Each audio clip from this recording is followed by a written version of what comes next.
प्रणाम, नमस्कार। बहुत स्वागत है आपका उस कार्यक्रम में जिसका नाम है हे प्रभु आनंददाता। और इसके एक और नए एपिसोड में आपका स्वागत है, यानी ये कार्यक्रम आप पहली बार देख रहे हैं। इसके पहले के किसी एपिसोड में एक प्रसंग आया था कि महात्मा गांधी जब मोहनदास करमचंद गांधी थे तो सूट बूट में उलझे थे, महिलाओं से मित्रता में उलझे थे और बार बार बनते और संवरते थे आईने के सामने जाकर। लेकिन जिस दिन वो चीज़ छूटी उस दिन वो महात्मा हो गए।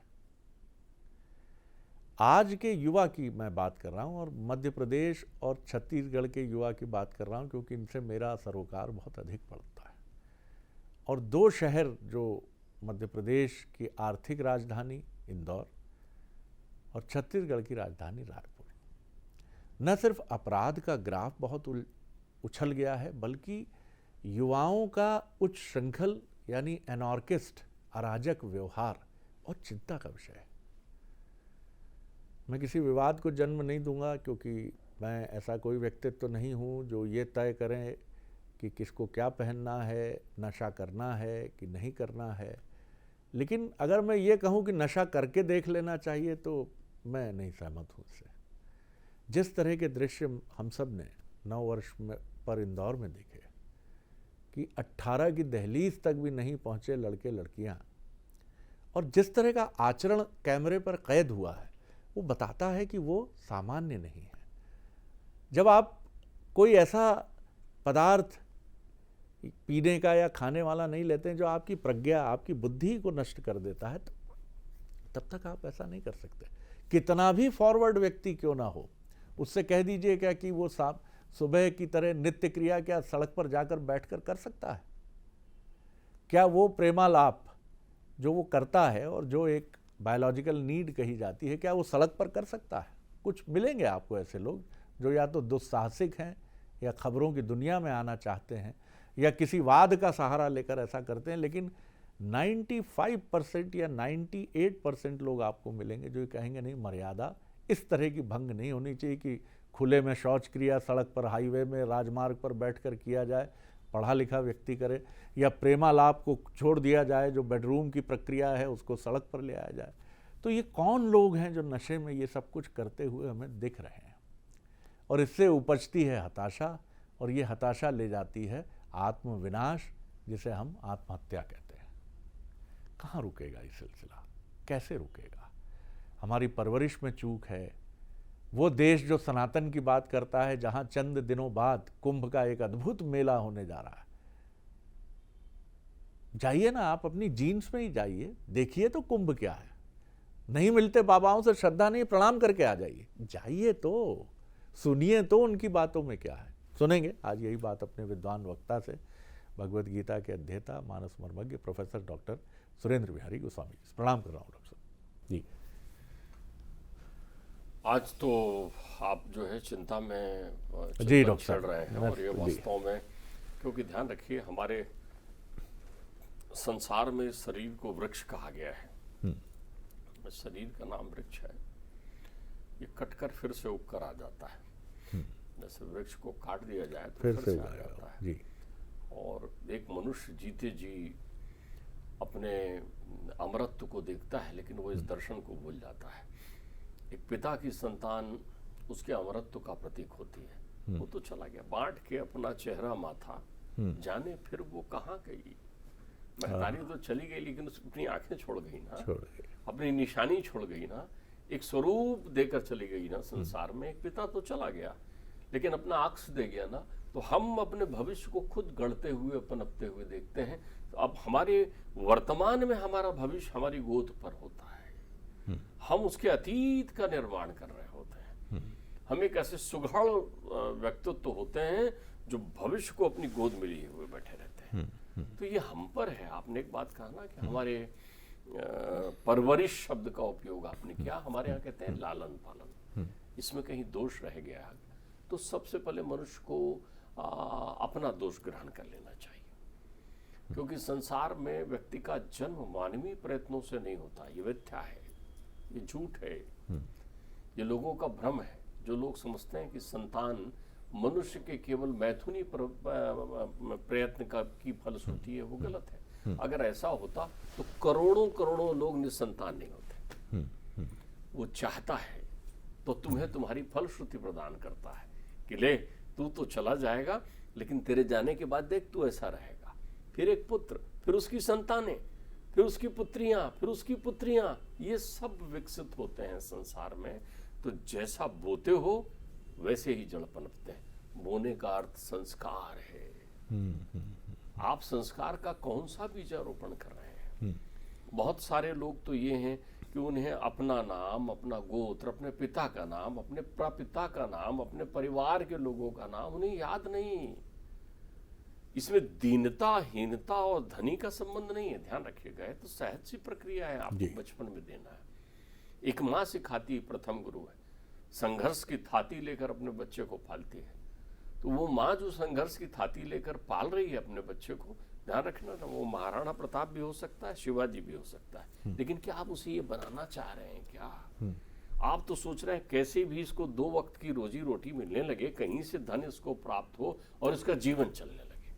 और उसकी भी बस पहुंच इतनी है कि हमारा नौकरी पक्की हो जाए, धंधा पक्का हो जाए, शादी हो जाए मनपसंद, और जीवन चले, और बस हम भोग में पड़े रहें। आपकी समस्या का कारण है बुभिक्षितः किम न करो तो पापम क्षणारणा निष्करणा भवन्ति। करुणाविहीन हो गए हैं आज के युवक। क्यों? क्योंकि वो भूखे हैं, बहुत भूखे हैं। वो ये संसार के नाशवान पदार्थों के भोग के भूखे नहीं है। उनका भूखा खोखला है मन, कुछ भी नहीं, जीर्ण हो गया है मन, इसलिए वो करुणाविहीन हो गए, वो विचलित हो गए। वो इंद्रियों ने मन पर अपना अधिकार कर लिया है, मन ने बुद्धि को पराजित कर दिया, और बुद्धि ने आत्मा के अस्तित्व को नकार दिया। आप इंद्रियों के अधीन हो गए। कौन सी इंद्रियों के? अस्ति स्तंभम स्नायुबद्धम मांस शोणित लिप्ते चर्मावनब्धम पात्रम दुर्गंधम मूत्रपुरीशयी। कितनी सुंदर व्याख्या जो है वो श्रीमद् भागवत के महात्मा में गोकर्ण जी करते हैं। गोकर्ण जी कहते हैं, शरीर को डिफाइन करते हैं, समझाते हैं। किसी ने उनसे पूछा ये शरीर कौन सा है? वही शरीर जिसको लिए आप ये सब सारे उन्माद कर रहे हैं, उनसे तो समझिए आपका शरीर है क्या। वो कहते हैं अस्थि स्तंभम, अस्थियों में टंगा हुआ है। अब आप अपनी अस्थियों को कितनी मजबूत रख पाएंगे? उतने दिन टंगा रहेगा, नहीं तो झुक जाएगा। स्नायु बध्यम, स्नायु बांध दिए हैं इधर उधर, तो स्नायु के बंधन जितनी दिन तक उसमें बंधे रह सकें। अब स्नायु में छाले पड़ जाएंगे, फफोले पड़ जाएंगे, उसमें बीमारियां लग जाएगी, तो वो अपनी छोड़ देगी अपनी पकड़, आपका शरीर गिर जाएगा। मांस शोणित लिप्त है, उसमें मांस और शोणित रक्त वैसे चिपका दिया। चर्मावनब्धम, वो चमड़ा बना दिया, सुंदर सा नाक, कान, आंख, मुंह, कान बना दिया है। लेकिन है क्या वो? पात्रम, भांड है, बर्तन है, भरा हुआ बर्तन है। उसमें क्या भरा हुआ है? दुर्गंधम, दुर्गंध भरा हुआ है। क्या? मूत्र पुरीशयी, मलमूत्र से भरा हुआ एक पात्र है शरीर, और कुछ नहीं, जिसके पीछे तुम कुकर सुकर की तरह दौड़ रहे। ध्यान रखिएगा, आचार्य शंकर कहते हैं किमत्र हेयम कनकम चकांतम। अब भूखे कैसे नहीं रहेंगे आप? 2 चीजें हैं, बाहर की, अंदर की। बाहर की भूख कनकम, जहां भौतिकता, सोना चांदी आपको दिख रहा है भंडार, आप एकदम उसके पीछे हो गए। कांतम कंचनम, वो अंदर की भूख कामी हो गए हैं आप। केवल और केवल आपको लगता है हजार हमारी यही शरीर है, यही अनादि है, यही है, यही अवस्था बनी रह नहीं। अरे मूढ़, जवानी रह नहीं सकती, बुढ़ापा टल नहीं सकता। कब तुम्हारी ये अवस्थाएं व्यतीत हो जाएंगी और कब तुम उस बात को, आप देखो 2 दिन ना नहाए मनुष्य, ये तो बालक सवेरे से स्नान ही नहीं करते, 4-4, 5-5 दिन के बाद ये नहाते हैं, 12 बजे सो के उठते हैं, 2 बजे 3 बजे रात को सोते हैं। इनकी दिनचर्या तो देखिए, चेहरे से लालिमा चली गई है। वो तो मुझे याद आता है कि विवाह में मेरे पिताश्री गए तो वो एक छीट वाली शर्ट पहन करके और बड़े बड़े बाल में एक कोई आगे जा रहा था, उन्होंने कहा ए छोरी इधर आ तो बेटा, एक पानी तो ले आ। पलटा, वो शर्मा गया, मैं छोरी नहीं छो रहा हूँ, बोले दुबला पतला ऐसा तिरछा आड़ा कपड़ा पहने हुए, मुख पर तेज नहीं है तुम्हारे? तेज नहीं। तेजा क्षमा घृति शौचम द्रोणिमानता भवंते संपदम देवी बेजातर्ष भारता। ये सारी चीजें विद्यमानता चली गई। तेज का आधार काम का संयम है। तुमने वो संयम ही नहीं किया, विनाश के ऊपर पहुंच रहे हो। हमारे यहाँ तुमको बोलचाल की भाषा में ब्रह्म को जानने का समय होता था, ज्ञान ब्रह्मचर्य कहा गया था इसलिए। लेकिन बोलचाल की भाषा में लोगों ने उसको और सरल करने के लिए ब्रह्मचर्य को चरित्र से जोड़ दिया। तो चलिए वही प्रमाणित मानिए ना, तुम कितने चरित्रवान हो, और उस चरित्र का अर्थ होता है तुम्हारे जीवन का चित्रण क्या है, व्यक्तित्व कैसा है, चलो उसको भी सीमित कर दीजिए। और चरित्र का मतलब केवल तुम्हारे उस पर्टिकुलर उससे रख लो कि तुम कितने काम के प्रति सजग हो, क्या कर रहे हो आप, वही कृत्य करने बैठे हो संसार में। उसी के लिए आप देखो काम ने इतनी विकृति ले ली कि आप हिंसा अहिंसा कुछ भेद नहीं कर रहे हैं। आपकी नजर में दृष्टि में जो है वो माँ बहन बेटी बच्ची बेटी सबका अंतर समाप्त हो गया है। नहीं जानत कोई तनुजा अनुजा, कोई भैया भैया तुम्हें पुकारे कि भैया ये आप क्या कर रहे हैं भाई साहब, ये भैया कैसे, भैया मैं आपकी छोटी बहन हूं और आप में आर्त नहीं आ रहा है, करुणा विहीन हो गया, तो विच्युता किम न करोति पापम। इतनी भूख तुम्हारी हो गई, तुम कौन सा नशा कर रहे हो? अरे नशा करना था तो वैराग्य की अग्नि में, ज्ञान की अग्नि में वैराग्य का ताप चढ़ाना था तुमको, और तब उसमें ब्रह्मानंद की चिलम जला के पीते तुम, तो वो नशा होता तुम्हारा जीवन भर पीते। ज्ञानाग्नि प्रज्वलित कर लेते, तो तुमने कामाग्नि प्रज्वलित कर लिया, इससे तुम्हारा तेज चला जाएगा। तेज के सामने क्रोध की अग्नि भी नहीं होती और काम की अग्नि भी नहीं होती। ये नाशवान अग्नि है तुम्हारे संसार की, ये ही तुम्हें कुछ दिनों के बाद वृद्ध बना देती है। कुछ दिनों के बाद तुम जीर्ण हो जाते हो। जब तुम्हारी अवस्था विवाह की होती है और शादी ब्याह करने के लिए जाते हो, तो यही कुकृत्य तुम्हारे मस्तिष्क में भरे होते हैं, तो तुम न धैर्यवान होते, न क्षमावान होते, न अनुशासनवान होते, न पुरुषार्थवान बचे रह पाते। फिर तुम संशयी हो जाते हो। घर घर देख लीजिए विवाह टूट रहे हैं, क्यों? आपको वो सब दिन ध्यान आते हैं और आप उसकी परिकल्पना अपने घरों में करते हैं कि कहीं ऐसा तो नहीं हो रहा होगा, कहीं वैसा तो नहीं हो रहा होगा जो आपने किया। जब आप ट्रेन पर चलते हुए किसी माँ बहन बेटी पर कुदृष्टि डालें, तो ये समझ लिया करो कि कोई इन पर भी, तुम्हारी माँ बहन बेटियों पर भी कुदृष्टि डालने वाला बैठा होगा। तब तुम्हारे अंतर्चित्त में शायद कुछ भूख खत्म हो, तुम भूखे ना रहो, मन के भूखे हो। जैसे ही मन में काम आया भूख चली गई। जैसी बहरंग में भौतिकता आई, तुम करुणा विहीन हो जाओगे। तुम किसके पीछे दौड़ रहे हो? तुम्हारा जीवन मिला क्यों है? वो संसार की अवस्था जिसमें तुम्हें स्वर्णिम कल का निर्माण करना है, उसमें तुम आज का सत्यानाश करने लगे हो, तो कल तो हुआ ही नहीं तुम्हारा, कल खत्म हो गया। यही आज तो कल बनेगा ना, तो तुम्हारा तो आज ही नहीं है। तुम उस कल पर पहुंचोगे तो अतीत को ढूंढने जाओगे। ध्यान रखो, हमारे पिताश्री के समय में, आपके पिताश्री के समय में, हम लोगों के समय में हमारे कोई बचपन के मित्र आ जाएं, तो उनको देखकर हम लज्जित नहीं होते थे, हम छुपते नहीं थे, हम घबराते नहीं हैं कि वो हमारी कोई पुरानी बात ऐसी सुनाने आ जाएंगे कि तुमने चोरी की थी, कैसे पकड़े गए थे, तुम वहां पर शराब पी के कैसे पड़े हुए थे, वो तुम्हारे मुख पर जो है वो एक कुकर जो है वो गीला कर रहा था, ऐसे पड़े थे तुम। ये सुनाने वाले किस्से नहीं हमारे साथ।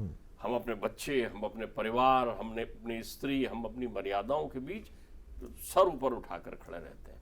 रीढ़ कमजोर कर ली, इनने झुक गए हैं ये लोग, झुक गए हैं ये लोग। और ध्यान रखिए, प्रायश्चित तो इनको ये कह लीजिए कि इनकी ग्रंथि इतनी हीन हो गई है, इतनी हीन हो गई है कि जब ये उठते हैं, जैसे कहते हैं ना, एक जुआरी जो है, वो गुलाब राय की एक बहुत अच्छा निबंध मैंने पढ़ा था कि एक जुआरी जीतने के लिए नहीं खेलता, वो हारे हुए को प्राप्त करने के लिए खेलता है कि कब मुझे वो मिल जाए जो मैंने हारा है। बात है। तो ये जो जीवन में समय हार रहे हैं, ये जो जीवन में अवसर हार रहे हैं, ये इन्हें वापस नहीं मिलेगा। कितनी धूत कीड़ा में लगे रहे ये। और जिन मित्रों को ये मित्र मान करके उनके हिसाब से चले जा रहे हैं, वो मित्र ध्यान रख लेना, जहीं कुपंत पग धरे खगेसा, मिटाई न जीवन केर कलेसा। तो आप इनकी मित्रता को मानकर जिस जीवन को आगे बढ़ा, ये दिखेंगे नहीं तुमको, दृश्यमान नहीं होंगे, तुम्हारे मित्र नहीं है, दोस्त है। ये तुम्हारे मित्र नहीं, फ्रेंड है। फ्रॉड कर रहे हैं तुम्हारे साथ, तुमको अस्त करना चाह रहे हैं, क्योंकि मित्र तो इन चीजों में रोकता है, वो तो त्रिताप का हरण करने के लिए तुम्हारे पास होता है। तो तुमने अपनी युवा अवस्था को, ये युवा अवस्था आप एक कल्पना करें, इनको कहानियां लगती है, ये हास उपहास में उड़ाकर सोचते, जब कोई व्यक्ति किसी महापुरुष या व्यक्तित्व की हंसी उड़ाते मिले तो आप समझ लिया करो बहुत खोखला आदमी आ गया है आपके सामने। उसको दया और करुणा से देखो, दीनता से देखो। जब भी वो कहे क्या आप लोग ये सब फालतू की चर्चा लगा के बैठ गए, समझ लो उसकी हीन ग्रंथि है, बेचारगी से उसको आप देखिए कि राम राम राम राम, बेचारा आईसीयू में पड़ा हुआ है इतना क्यों, उसे भय होने लगता है ऐसे नामों से। जब कोई विवेकानंद की चर्चा सुन करके और कह रहे हो क्या विवेकानंद की चर्चा कर रहे हो, क्या उनको सुना रहे हो, तो समझ लो वो व्यक्ति भयाक्रांत हो गया, अंतर्मुख में दर्शन कर लिए कि वो उनकी धूल पर भी कहीं पहुंच नहीं पा रहा है। विवेकानंद का वो आदर्श, वो सौंदर्य विवेकानंद का। और ध्यान रखिए जीवन में एक बहुत अच्छी बात, मुझे एक घटना याद आती, उन दिनों मैं 3 शब्दों का अध्ययन कर रहा था। जैसे आज के युवक 3 शब्द याद रखते हैं और वो उसमें कोई काम वासना के शब्दों का उपयोग करते हैं, हमने भी 3 शब्द का पहाड़ा पढ़ा था। हमारा 3 शब्द था सत्यम, दूसरा शब्द था शिवम, तीसरा शब्द था सुंदरम। तो जब हम इसका विश्लेषण कर रहे थे तो बड़ी सुंदर प्रसंग हमें ध्यान आया। हमको ये ध्यान आया कि एक बार आपने गांधी जी का स्मरण किया तो मुझे ध्यान आता है, देखिए 2 दार्शनिक का चिंतन देखिए, जीवन में सबके सुगंध दुर्गंध गंध इत्यादि सबके जीवन में आते हैं, सब जवान होते हैं, सब युवा होते हैं, सब किशोर होते हैं, सबके अपने चिंतन होते हैं।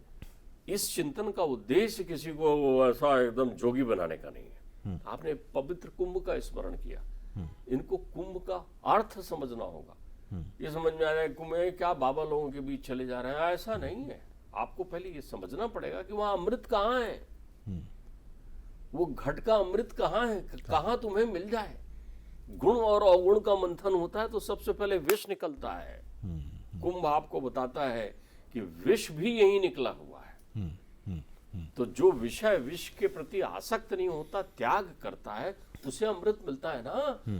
तो आप देखिए वो वहां पहुंचे शांति निकेतन और रुके, रात्रि विश्राम किया। गांधी जी ने, उनके मित्र थे रविंद्रनाथ जी से, उन्होंने कहा चलो चलेंगे घूम के, सायंकाल कुछ घूम के आए। तो उन्होंने कहा चलो चलते हैं। तो अब गांधी जी तो अपनी उन्होंने लाठी ली और तैयार हो गए, अब आते होंगे ये। बोले मैं आया बस। अब समय बीतने लगा, 5 मिनट 10 मिनट 15 मिनट। तो गांधी जी ने कहा इतना समय क्यों लगा रहे हैं रविंद्र। वो सीढ़ियां चढ़ते हुए ऊपर उनकी कक्ष की ओर पहुंचे। वहां पहुंचे तो देखे कि दर्पण में वो बढ़िया अपने बालों में कंघी कर रहे हैं, जो निमित्त मात्र हैं, बाल हैं ही नहीं, लेकिन बढ़िया ऐसा कंघी करते बैठे। वो कह रहे हैं अब केश तो मेरे भी नहीं है, तुम्हारे भी नहीं है, फिर तुम कंघी क्यों कर रहे हो, किसके लिए सुंदर बन रहे हो। बोले मैं सुंदरता अपने लिए नहीं कर रहा हूं, मैं इसलिए भी कर रहा हूं कि लोग मुझे देखकर प्रसन्न हो, परिवेश में प्रसन्नता का क्रम हो। आप ध्यान रखिए। तो आपके जीवन में अगर सत्य है, सत्य का अर्थ होता है आप जान रहे हैं कि जीवन नासवान है, मुझे कुछ करना है, विवेक जागृत हो गया है, तो आपने सत्य को पकड़ लिया और आप अपने जीवन को कल्याण में लगाना चाहते हैं। कल्याण में लगाना चाहते हैं, इसका अर्थ ये होता है कि खाली स्वार्थ ही नहीं, परमार्थ भी आपके चिंतन में है। तो फिर आपने शिव को समझ लिया है। और फिर सत्यम शिवम हो गए तो सुंदरम कौन है, परिवेश की शुद्धता है क्या। तुम्हारे रहने से परिवार में सुरक्षा का भाव होता है क्या, समाज में, परिवेश में। अरे तुम कितने ऋणी हो, कितने ऋणी हो, परिवार के ऋणी हो, समाज के ऋणी हो, प्रदेश के ऋणी हो, राष्ट्र के ऋणी हो। इन सबको लौटाओ ना, कुछ तो करो, कुछ तो करो।